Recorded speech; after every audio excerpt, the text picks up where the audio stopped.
back to the news at 10. Like a bad dream, the River State Assembly dispute has refused to go away almost 8 months after it started. Even with the new police commissioner taking over and some of the lawmakers shifting ground, the Assembly complex has remained under lock. On our big story tonight, we take a look at the lingering crisis and the views of the lawmakers themselves on the way forward. Indomie instant noodles, tasty nutrition, good for you.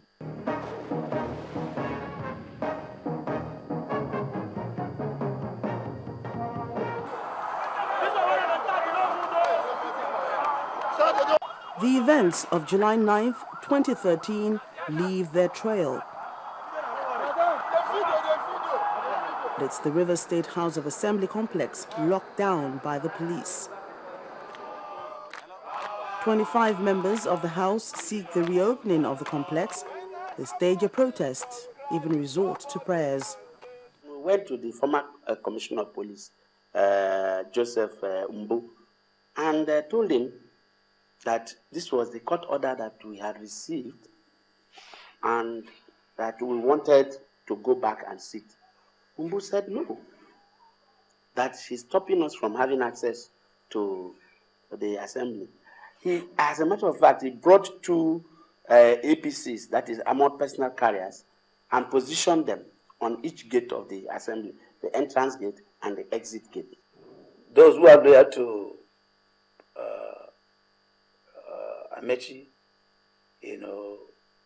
saw us as people who are not loyal to Amechi per se. But I believe the crisis that rocked the University of Assembly last year will soon be resolved. No access to the premises. We visit the new Commissioner of Police in the state to get an official permit to take our shots from outside.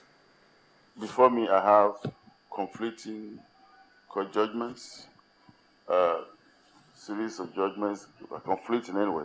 So what I'm doing right now is with my legal team, we are studying some of these legal issues. When we're able to come out, we will resolve it. When we're able to come out with a position, we will let the public know. I respect to you, there's no court order ordering the police or any other body to lock the University House of Assembly. The University House of Assembly is under lock and key due to political machinations of a few individuals who believe that the River State government should not have a budget to work with, who believe that the River State should not have a chief judge. And all of these have been done. Why will he sit outside the chambers of the River State House of Assembly? Supreme Courts, Appeal Court have already given a judgment on that issue in the case of Ladoja. And what did they say? That any function that is performed outside the hallowed chamber of the assembly is illegal, is unconstitutional, and is null and void. If you look at the Nigerian Constitution, from sections 90 to about 106 of the 1999 Constitution of Nigeria, there is no specific provision in the Constitution saying that sittings can only be conducted in the hallowed chambers. There is no constitutional provision. I want to emphasize that. And I think that this experience we're passing through in River State is going to throw up new issues, especially now that the Constitution is undergoing a review. Since this complex was built and delivered in 2006, it had never been under lock and key. If the situation remains like this, then the political crisis in River State is far from over.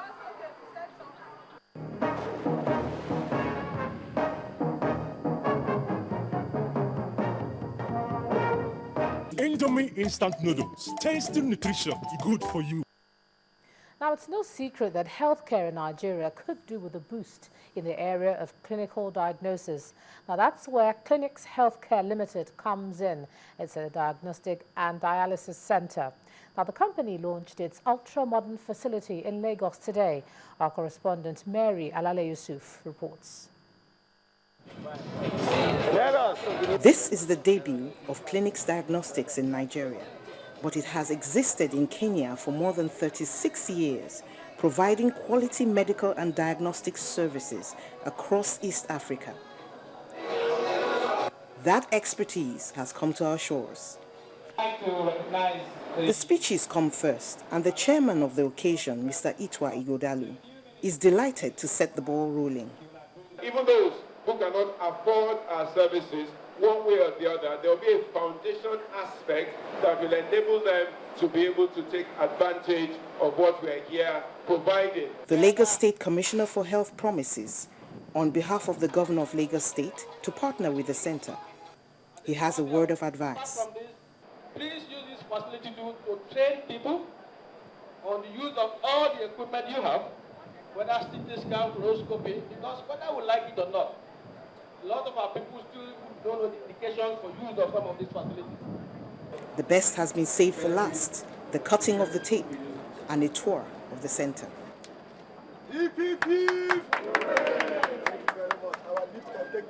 Clinics boasts a dialysis unit, magnetic resonance imaging, CT scan, X-ray, lab, and various other units. And to explain the reason behind it all, who better than the managing director himself? When I traveled to India, I found out that the same test I did in Lagos was conducted in India, and I pay $140, which is less than 20,000 naira. But in Nigeria, I spend 1.6 million. So with that, I said, I'm going to establish a diagnostic center. So for me today, is a dream comes true. Clinics, a one-stop shop for almost every test imaginable, plans to spread all over the country and help stem the tide of medical tourism. Mary Alale Yusuf, Channels Television News.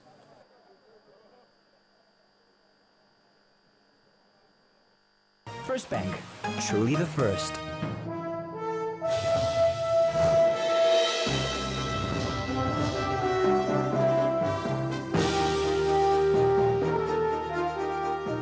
From there, we move straight on to business news, and here's Adeshewa Josh.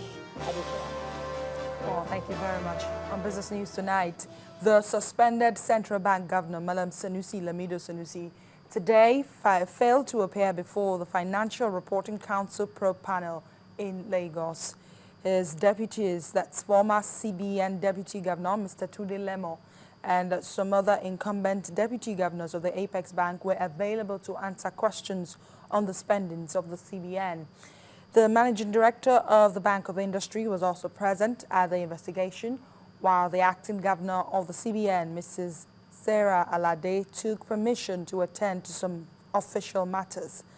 Our correspondent Sheung Okimbalui reports. As the hour of 11 clocks, one after the other, they arrive. 9 people are expected to appear before the Financial Reporting Council, including the suspended Central Bank Governor, Malam Lamido Sanusi. As they come, I try to get their thoughts on what the probe is all about, but they won't oblige me. Could you tell us what you're expecting from this? Could you tell us what we're expecting from this? Soon after, everyone is seated, but the man at the center of the investigation is yet to enter the room, so the head of the Financial Reporting Council asked one of his staff to call Mr. Sanusi from his car downstairs. Sanusi Lamido Sanusi is downstairs, and we will be requesting one of our staff to please let them know that they are ready to start, so they can come. I sent text to Sanusi Lamido Sanusi, requesting to know from him whether today will be convenient for this meeting. And then he called to say it will be convenient. So we wrote to him, and he sent us we received an acknowledgement. We received acknowledgement from him that he'll be here. After several minutes, Mr. Sanusi is not seen. To the business of the day, the fourth grey area is the issue of procurement. The authority of the Apex Bank is questioned on some of its purchases. We want to know from the central bank whether the authority for procurement in central bank is this document that we have in our hands, which we got from the file of the central bank. So our staff will show it to the central bank officials. If they say, yes, it's this document that they relied on, which is presidential approval, we will then take the issues, because the president says there are breaches of the Procurement Act.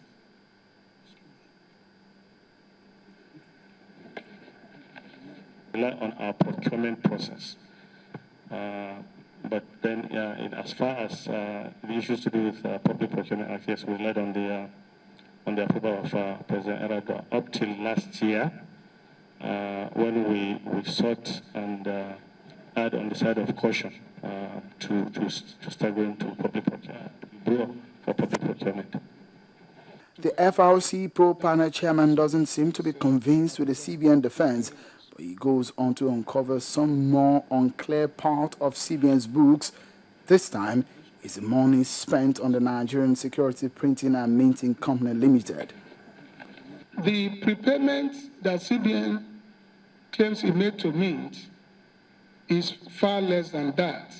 It's about 77% owned by Central Bank of Nigeria. Okay, about 89%, yeah. 89% owned by Central Bank of Nigeria. So it's almost, 100% owned by Central Bank of Nigeria. So whether fund is in CBN or there, more or less, we can broadly see it as, still in the same pocket. That is one. Two is the fact that this is just cut-off issue. Like you said, I'm sure by the time we sit down with the technical people and they look at vouchers, it's going to be very clear where the difference is and then what accounts for the difference. But what I will say generally is, what Mint normally does is that they don't recognize, even when they print for us, they don't recognize it in their books until invoiced. All day, the CBN officials received the questions, but the MD of the Bank of Industry is also quizzed. After about 5 hours of questioning, the panel decided to take a break, but I sought to know what the thrust of the Council's investigation is all about.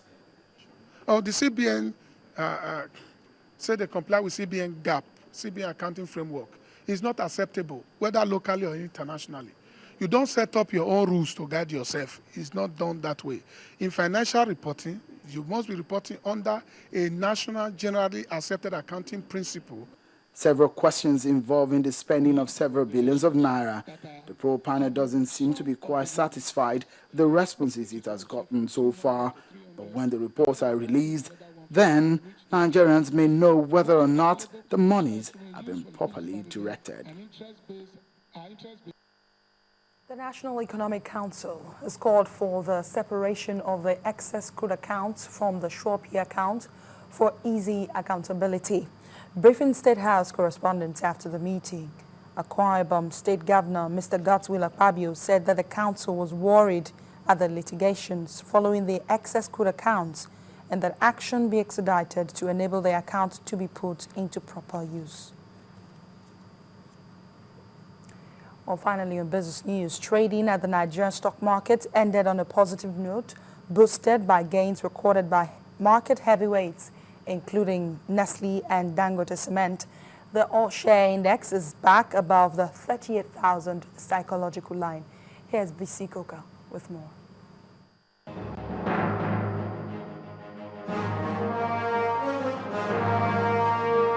Hello and welcome to the Stock Market Reports. The positive rally continued for a third day at the local burst, boosted by gains recorded by market heavyweights, including Nestle and Dangote Cement. The all-share index climbed back above the 38,000 psychological line after appreciating by almost 1% to 38,097.54. Market capitalization also grew to 12.23 trillion naira. Now, Nestle added 24 naira 89 kobo to its share price to lead other top gainers, which include Dangote Cement and Guinness. It's a different story for flour mills of Nigeria, Lafarge Wapco and Owando as they emerge the day's top losers. Major contributors to market's volume include Consolidated Hallmark Insurance, ETI, and Zenith Bank.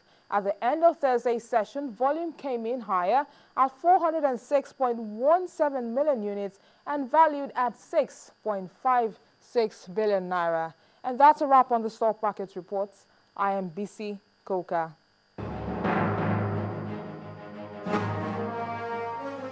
Thank you, BC. That's also a wrap on Business News Tonight. The news at 10 continues in a moment.